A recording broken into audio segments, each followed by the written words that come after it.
Okay, so I'm gonna do a little get ready with me and a lot of chit chatting. I just want to talk about a bunch of old lady stuff because I'm an old lady and these things are on my mind. And if you're new to this channel, I'm 51 years old, so I'm middle-aged, and a lot of things change as we age.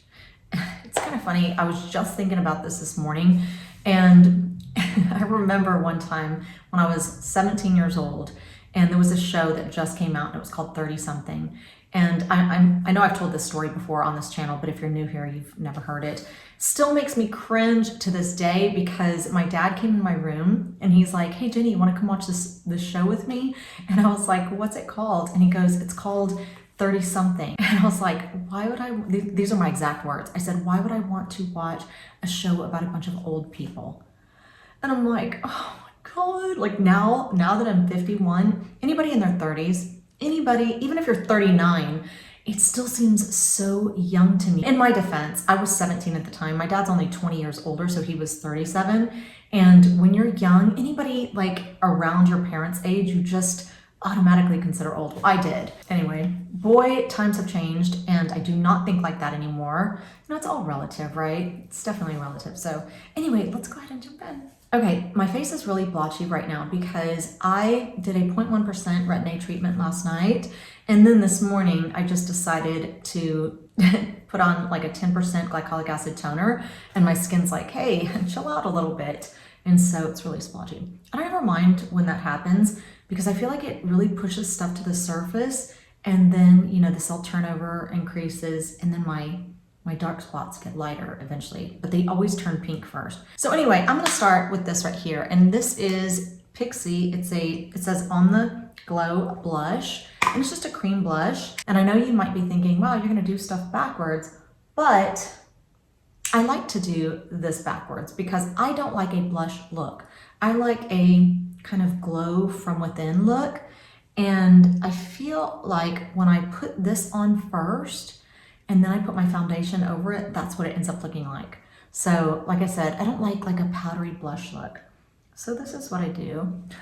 I start out looking like a clown. And I showed you this brush recently, and it's actually for putting on self-tanner.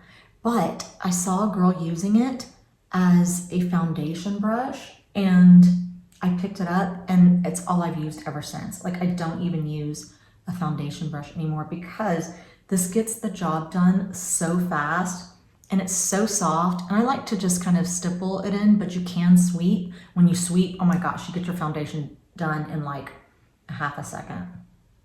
Okay, so I've got some really rosy cheeks, right? So next thing I'm gonna do is I'm gonna put on some of this foundation. I was watching a TikTok from Risa Does Makeup, and she was talking about some of her drugstore favorites that kind of rival her high-end stuff, and this was one of them. This is the L'Oreal Infallible Fresh Wear. So I went and picked it up. It is a full coverage foundation. It's definitely full coverage, but I love it. I don't know which one I wanna wear because I don't have self-tanner, so I think I'm gonna wear the 445 because it's a little bit lighter. Now I like to put it on something like this and then put it on. If I keep talking about the makeup so much, I'm never gonna get my points out. Okay, so what did I want to talk about first? Oh, okay. First thing I wanted to talk about is perimenopause. Now, as I'm putting this on my neck, I did want to say, before we start talking about perimenopause, I have noticed so many age-related changes recently, especially in my neck area and this area here. And look at this. I have it on both sides. These little bits, it's like little fat pockets or something. They literally just came out of nowhere in the span of like a couple of months, and they're not going away. And it's funny, I've never had these lines, like big lines right here. I have these little tiny ones that are on either side of my mouth. My mom doesn't have them either. She's 69 and she does not have any lines whatsoever there. I think, you know, some people just age differently. I know some people, my stepmom does not have any lines on her forehead, and neither one of them have ever done Botox or filler or anything like that. My stepmom has not a single line. I don't think my mom does either. They just don't have like strong forehead muscles. I wish I would have gotten that from my mom. But But anyway, so now I'm starting to notice these little pockets. Look at my hands. Look at my hands. I mean, have really been starting to show my age. I feel like it's just been in the last like few months. I mean, I know I've naturally been looking older. Well, I gotta pay attention. I have to pay attention to what I'm doing because I will sit here and forever still be putting on foundation. Now, I really like this brush for putting foundation on your chest because look how quickly you do it. It's just so simple. And I take it all the way down there. There's nothing more distracting to me than when somebody has a really smooth neck and really smooth, face, and then all of a sudden their chest is really speckled and they didn't put anything on their chest. It's just, I don't know, it's just kind of distracting to me. So I try not to do that. Sometimes I forget and then I'll see a picture and I'm like, I forgot. Now I'm gonna put on some concealer. I should have done that first. I don't know why I'm doing everything out of turn. Look at this right here. That has been there since the last time I ever got filler, which was 3 or 4 years ago.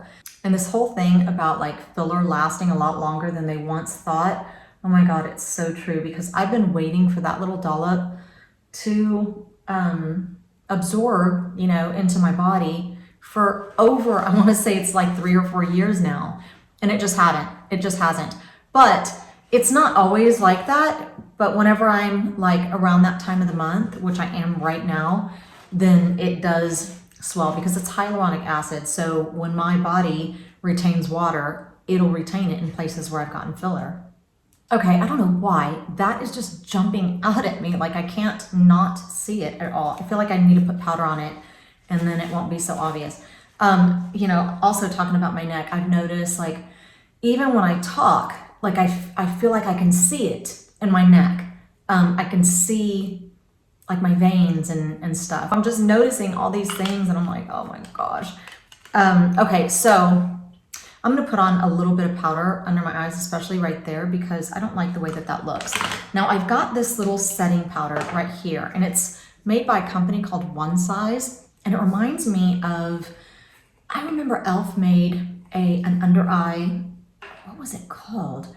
Anyway, they changed the formula and it's just never been the same. It's a setting powder, but I feel like this is like that e.l.f. one that I used. It was on one of my first videos ever. And it's just so finely milled. Look at that.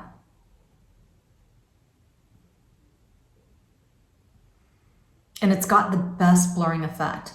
Like I feel like you don't even see that now, right? So much better. This is why I don't understand when people, especially people over a certain age, when they're like, oh, I like the glowy look. I'm like, no, glowy look never works for me. All it does is accentuate all the looseness and stuff in my skin, or the unevenness or the non-tightness, so I definitely like powder because look what that just did. That just like totally fixed those issues that I had right there. Now I actually bought this in 2 different shades. This one is the translucent, and so it looks like that. Look at how finely milled it is. This was going viral on TikTok. I don't remember how long ago, definitely over 6 months ago. Anyway, I also bought the one that's pink, and a lot of people were using this one under their eyes, but I like using this one like on my cheeks. I need a different brush. This is like one of my favorite BK Beauty brushes ever. It is 108. And it just has a very, very light hint of pink. And so I feel like it just kind of, accentuates the little blush that I have under my foundation without making it look too blushy. You know what I mean? Let's put some here too. Ooh. So now that I have pointed out some of my flaws, let's go ahead and talk about perimenopause. I've been reading up a lot, recently about perimenopause just to see if what I'm going through is perimenopause, And fortunately, I do not have a lot of the symptoms, but I do have enough to definitely know that it's perimenopause. Like, first of all, and this is Milani eyelid primer. I like to use a brush like this to apply it. That way I just know I get it really even. So anyway, one of the biggest indicators, obviously, is that my periods have completely changed. And that's been going on, I would say now, for about 4 years. My periods have just slowly been getting like shorter, closer and closer. Like I'm on a 20 or 21 day cycle, and then my periods only last for like 3 days, and then they're just done. And which I'm glad that they don't last very long. But there was something that I used to really look forward to whenever it came to my cycles. Like I always knew the week before I was going to be a little bit grumpy, a little bit like, stay away from me. I don't want to really have conversations. I didn't even really want to listen to music or anything that week before. But I always knew that right after I started, like I would start to just all of a sudden, like something felt like it was just lifted off of me. And then after 3 or 4 days, I was just on this high, like a total high for over a week, maybe like 10 days or so. And then it would start to slowly go down and down until, that week before my next period. And boy, did I look forward to that. Like I had it down to a science, and I looked forward to it. And I always knew I was going to have the best times or the best days following or right after I started. So I was never not looking forward to my period. As a matter of fact, it was a little part of me that was looking forward to it because I knew, what was coming. So anyway, I don't have that anymore. It's not the same. My hormones are not working the same. I still have the, I wouldn't call it depression. It's just you don't feel like yourself that week before, and you just kind of don't. I just don't want to be bothered by anybody. It's just really kind of funny. And I try to just muscle through it and try to be as positive as I can, but sometimes it does just, I'm like, God, I can't shake it. I want to get that feeling off of me. And so it doesn't happen like that anymore. Like I don't get the high during and after. It might, if I do, it might be for like 2 days, maybe 3 at the most. And then it's just back down. And that has been the hardest part so far, because it's been about 4 years, like I said, but not until the last year has it been really bad to where I just don't ever feel like myself. Like I just feel like I haven't been myself or felt like myself in over a year. I feel like it's been like 1.5 years. I'm gonna put on some eyeshadow, and this is what I'm gonna use. I bought this because I wanted something that was similar to my Morphe, and they didn't sell the one that I was using anymore. I can't remember what it's called. I'll put it on the screen.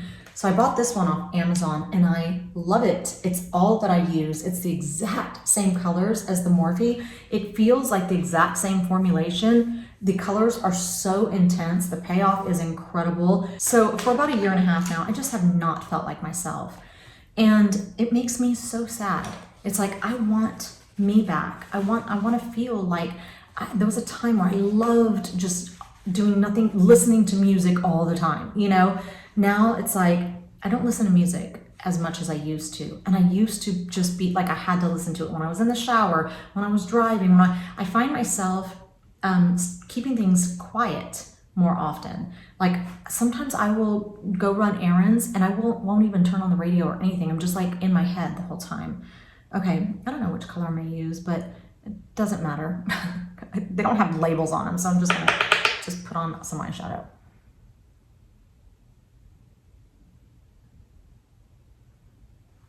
And this is how I do it. If you don't do it this way, then that's okay. Like I said, this is not a tutorial. I'm just gonna be putting on makeup while I talk. So anyway, I haven't felt like myself in a long time. And at first, I was having a lot of anxiety. And it seemed to be also, I would have a lot of anxiety every time I drank coffee also. And so I could only drink decaf for a full year. For a full year, I was drinking only decaf. And it was heartbreaking because on top of not feeling like myself, then I didn't even get to enjoy my coffee like I used to, and I still enjoy the taste of it. And I didn't realize how much the caffeine affected me and how much I enjoyed it until I switched over to decaf. Now, I can tell you right now that this application is going to be crazy. I mean, usually I do pull it out at the end, but I feel like I'm already off on the wrong track. So anyway, I was having a lot of anxiety, and I was attributing it to hormones and caffeine. And so I quit caffeine for a long time, and that was really tough because, like I said, I just didn't realize how much I relied on it. It also helped with my eating habits. You know, it made it so easy for me to not have my first meal until noon or so. And without it, it was a little different, very, very different. And so recently, I would say probably within the last like 3 months, I've been able to add caffeine back. No problem, no problem. But for whatever reason, definitely a full year, I could not have caffeine. I don't think things look very even just yet. One thing I was going to say also is that I've realized, like in the last, this whole brain fog, I was like, no, but I do. And for me, it comes whenever I'm just having conversation, like I'm at a loss for words, you know. And at first I was attributing it to the fact that I just don't socialize a lot. You know, I'm a stay-at-home mom. I don't prefer to socialize a lot. When I am thrown in social situations, I love it.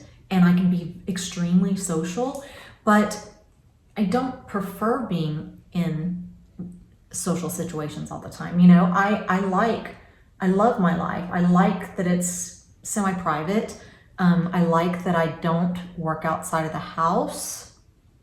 I like that I have a small network of friends and family that I associate with.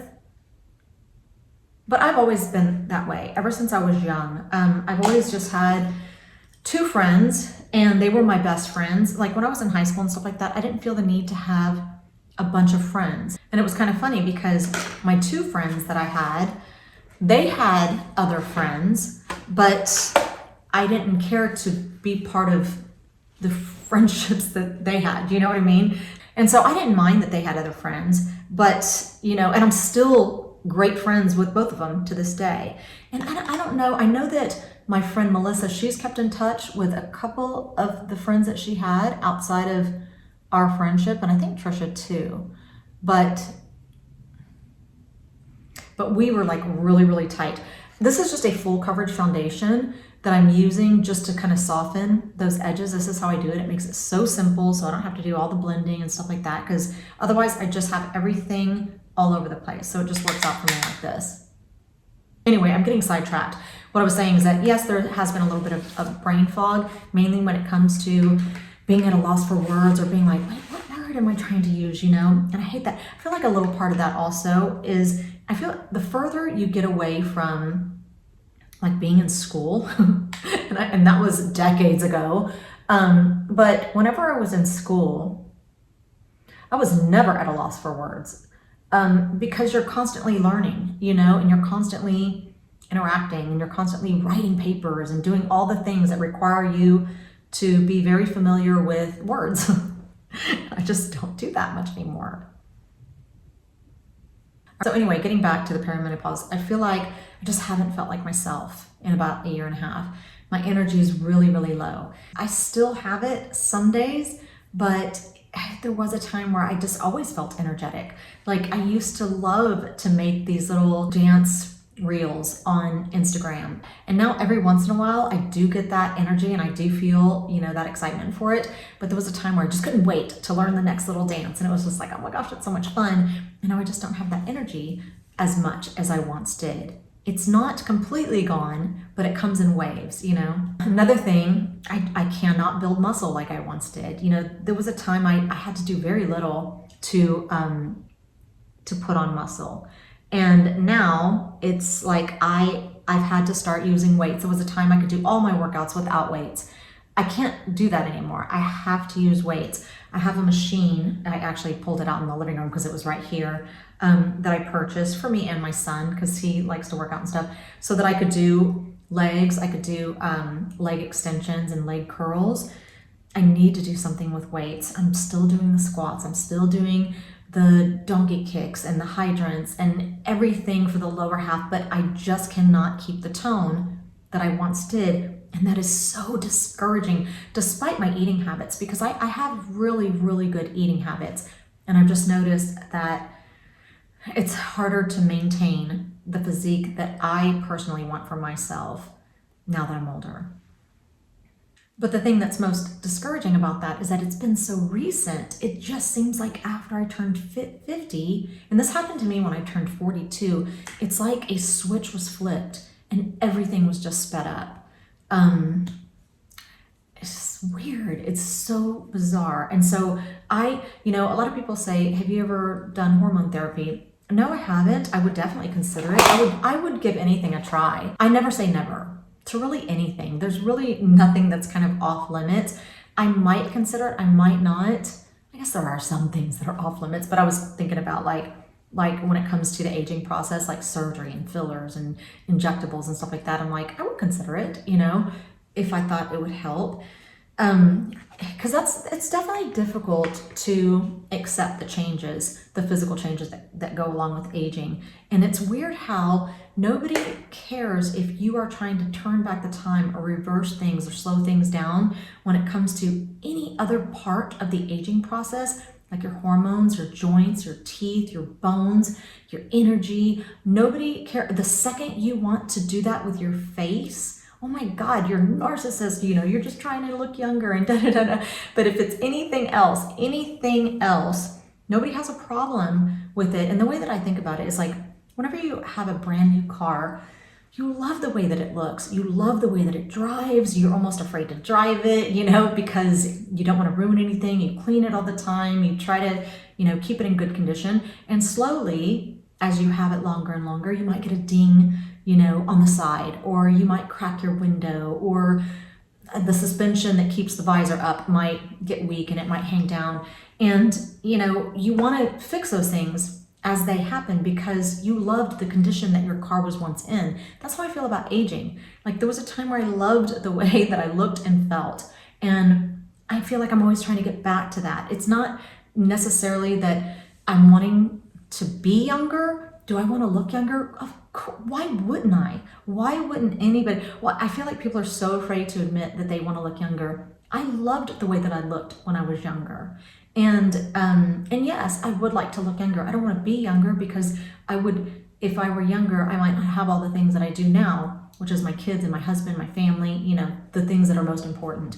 So I would never want to be younger, but I would definitely want to look younger. I would definitely want to feel younger. I would definitely want my body to operate the same way that it did when it was younger. So it's just funny how people are like, oh, you should accept the aging process. That would be like me saying, oh, your car got to accept it. Don't try to fix it. Just let it. That's part of the process, part of aging of a car. It gets damaged.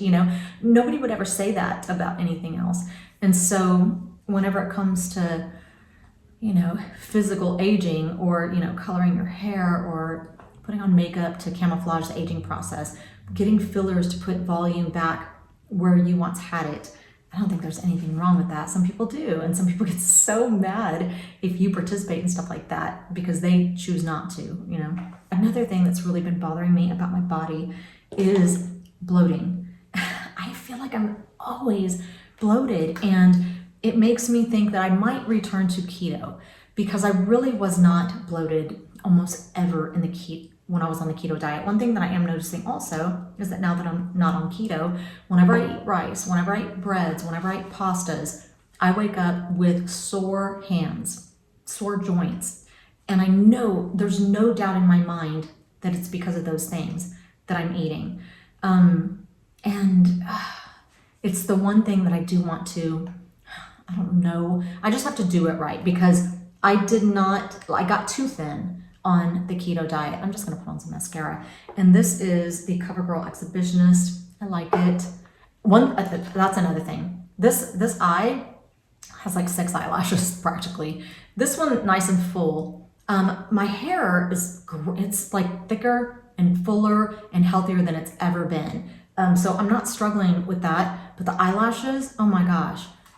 This eye especially, it just won't grow eyelashes suddenly. And I'm like, I did pick these up, these little non-glue, the press-on eyelashes. I don't know if I'm gonna put them on right now, but I bought them because I'm like, I've gotta fill in some of those spots.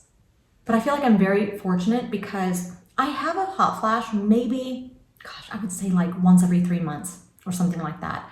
And it comes just as fast as it goes. Like it might last for like a minute, you know, and then it's over. But while it's there, I'm like, whoa, is it hot? Did everybody get hot? You know, and nobody else is hot but me. And so that's the only reason I know it's a hot flash. My sleep is incredible. I've never had issues sleeping. That is one thing that I'm like, please don't ever take that away from me. I don't know what I would do if I did not get good sleep.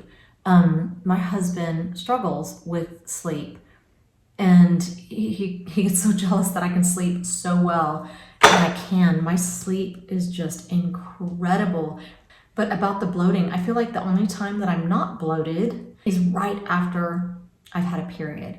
Like literally like 2 days after, and then for like maybe a week, my stomach is so flat, and then I just start getting bloated all the time. And then of course I do get more bloated whenever I introduce carbs back into my diet. Not all carbs, not like fruits and vegetables, but things like bread, rice, pasta. Oh, what I was going to say, see, I keep losing my train of thought. What I was going to say about my eyelashes is that whenever that happens, whenever chunks fall out, like I was missing a chunk here and then I was missing some over there just from falling out, I will trim my eyelashes really short, like on both sides, because how stupid to have one side long, one side short. Because I'd rather that than some of them be long and then just be blank spaces. And then I'll just kind of coat the base just to give me like some little outline or something, you know. Another thing that I've noticed about just getting older, you know, especially in the last year, I have to be very, very, very mindful of my posture. I want to constantly sit back into my tailbone. And I know that's really common as we age. And that's why a lot of times it's like we sit back in our tailbone and we stick our gut out a little bit, and it just looks awful and it looks old. It looks old no matter what you're wearing and how cute you think you look. If you have bad posture, it'll make you look so old. And so I will constantly concentrate on my posture. When I'm brushing my teeth, I'm like, no, don't stand like that. Stand real straight. Even when it feels like to me that I'm really, really arching my back, like I practically feel like I'm doing a back bend. When I look in the mirror, it just looks like I'm standing straight up and down. Like that's how bad I feel like I've gotten just getting comfortable sitting in certain positions. And so even when I'm just cutting vegetables or I'm washing dishes or whatever, I'm like, keep your back up straight, keep your back up straight. And it amazes me how much movement has to take place for me to just have a straight back, because I've gotten so comfortable standing in a certain way. But you don't notice it until you see yourself like in a video. And it's, you know, that's kind of like a pro and con of doing these videos also. You get to see things that you would never otherwise see. I notice facial expressions that I make that I hate. You know, I'm just like, oh, why do you do that? Stop doing that. I've noticed that I'm very expressive. And when I get real expressive and I get real excited, I look so old. Like there was a time when I was younger that it probably looked really cute, but whenever you get older, it just doesn't translate the same. And that's so sad. It's so sad to me. I notice also that I smile with downturn, like when I keep my lips closed, I do like this. Like that. So like when my son's doing something cute or my dog, and I'm like, I'm doing that. And I feel like, and I do it all the time apparently. I remember one time somebody had taken a picture of me and my husband, and I was watching my son and I was just smiling like that. I was like, oh my God, why do I look like that? But like I said, you don't notice certain things unless you're filming yourself or somebody takes a picture and then they send it to you and you're like, oh my God, why am I making that face, you know? Now, one thing that I am really excited about, God, I just keep talking and I'm not even doing my makeup, and this is probably already a really long video and my makeup looks so average at best. But and one thing that I am really happy about is that I just got my blood work done a few days ago and I got back my results, and my blood work is incredible. Like it is so great. And I'm so excited when I see it and go, because I get my blood work done usually every single year, just to make sure that I'm staying healthy and that, you know, I'm not deficient in anything. Now, the only thing that was not great, but it was still in the normal range, was my MVC, which measures the average size of your red blood cells. And it's supposed to be between 80 and 100, and mine was 99. And so usually, and that was the only thing. Everything else was incredible. My HDL, my good cholesterol was, what was it? My good cholesterol was 102, which is anything over 61 is considered good. The higher, the better. I mean, that is just, and especially if your LDL is moderate to high, then usually the HDL will kind of offset it. So anyway, I'm getting my good fats in and it's working to my benefit. My triglycerides were only 74. Anything under 149 is great. And so that was good. But the only thing was the MVC, even though it was still within the normal range, it was on the higher end. And so they say that you could be deficient in like B12, or what was the other one? Oh, it says that moderately high MVC is associated with B12 or folic acid deficiency, which is also associated with hypothyroidism. And I'm hypothyroid. I take medication for it. So I'm sure it probably has something to do with that. But all my like thyroid levels were perfect, like really right smack dab in the middle. So my medication is just perfect. So this is the Revlon. This is my favorite lip liner. It stays on forever. Yeah, I'm using the nude here. And it looks like this. You know, I remember one year, it was year before last, my HDL was 106. And whenever my doctor was reading me my, blood work, he was like, I literally want to take a picture of this. I've never seen an HDL that high, and that's incredible. And he's like, you obviously, eat really well. And I was like, I try. And I love when I see that it pays off, because I get criticized for the way that I eat more than anything. And I'm always like, you keep doing you and I will do me, because as long as my blood work says that I'm super healthy, then I'm fine with the way that I eat. I love the way that I eat, actually. Whenever I was young, I didn't eat great. I didn't eat high fat or anything like that. Like I always kept it real low fat, but I lived on carbohydrates. Like I wasn't concerned about nutrition. I was more concerned about weight. And as I've gotten older, obviously, you really start to think about nutrition. It's funny because whenever I was younger, I thought, how come all old people talk about like vitamins, blood work, bowel movements, sleep patterns, all those things. And I get it now, but it's kind of funny. Like I used to think like old people talk about the weirdest things. This is pretty just on its own.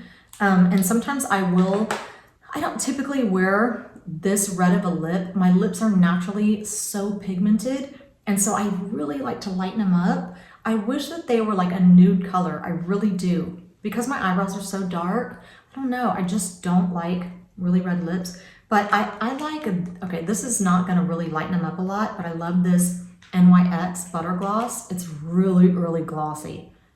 And it stays on forever. This NYX was also in her video, in Reese's video, not this color, but this brand, about just products that rival high-end and that she sometimes even reaches for more often than her high-end. This was one of them. Not this shade, but this butter gloss. I hope this video wasn't a downer. I'm just going through a transition right now. And, unfortunately, my perimenopause coincides with my daughter leaving home, So I'm just in a funk. I was already in a funk leading up to her leaving home. And now it's like, I don't know, I'm just going through some stuff right now. And so, and I know that I'm not alone. It's just a lot to take in. And I know we're going to be fine. I know I'm going to be fine. I'm a very positive person, but I can tell that I'm in a little bit of a funk, and it probably comes through. I'm sure that it does. If you've been watching me, I can feel it. So I know you probably can pick up on it too. But I will be back to normal soon, I hope. It's just different. It's different. There's a part of me that just can't wait to be on the other side of it. Like I can't wait to just go ahead and go through menopause so I can know what the new me is going to be like, And like I said, I know everything's going to be okay. It's just a transition, and you just you just have to roll with it, you know? And so anyway, it just seems so abrupt, and it seems like too many things at once. So anyway, thank you so much for letting me get all this stuff off my chest. And I hope that you're having a fantastic weekend. I'm going to go ahead and leave links to everything that I showed you in this video in my description box below, just in case you like any of the products. And so, yeah, I hope you're having a fantastic weekend, and hopefully I will see you back here next week.